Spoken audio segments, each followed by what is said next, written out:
దొండకాయ తాలింపు వేస్తున్నానండి. వాటికి కావాల్సిన పదార్థాలు: దొండకాయలండి శుభ్రంగా కడిగి ముక్కలు కోసుకొని పక్కకు పెట్టుకోవాలి. కొంచెం కరివేపాకు,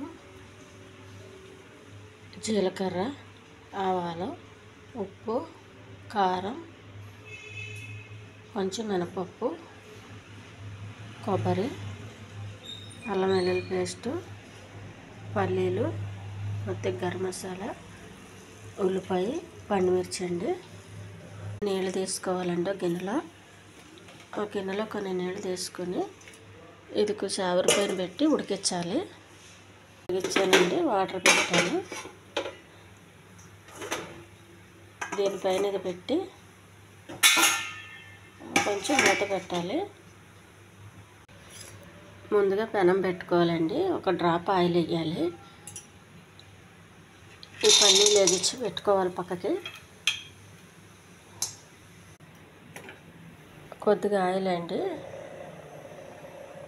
వాటికి సరిపడగా ఆవాలు, కొంచెం జీలకర్ర, కొన్ని కరివేపాకు ఆయిలండి. ఇది బాగా దోరగా వేగించాలి. కొద్దిగా శనగపప్పు,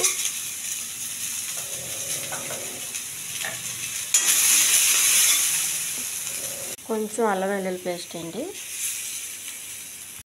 దొండకాయ ఉడికించగా వచ్చిన వాటర్ అండి. ఇది ఆవిరిలో ఉడికించాను కదా, ఆ వాటర్.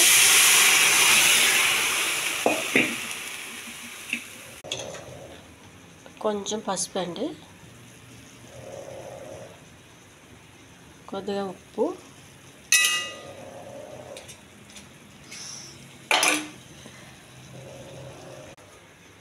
కొంచెం కారం, కొద్దిగా గరం మసాలా,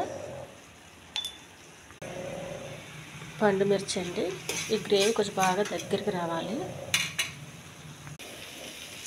ఈ గ్రేవీలో దొండకాయ వేయాలండి. ఈ దొండకాయని కొంచెం బాగా కలపాలండి. వాటర్ ఏమన్నా ఉంటే అది కూడా పూర్తిగా ఎక్కిపోవాలి, తడి లేకుండా.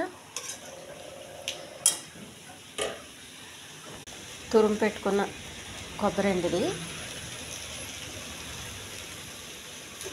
వేగించి పెట్టుకున్న పల్లీలు,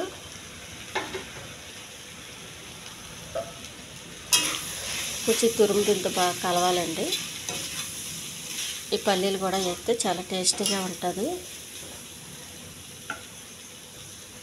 దించే ముందు వేయాలండి వేగించిన పల్లీలు, అప్పుడు కరకరలాడుతూ బాగుంటాయి. ఈ ఛానల్ నచ్చితే సబ్స్క్రైబ్ చేయండి, షేర్ చేయండి, లైక్ చేయండి. ఇది అన్నంలోకి చాలా బాగుంటుందండి. పక్కన కలుపు తినడానికి. పెరుగన్నాన్ని కూడా నంచుకోవచ్చు.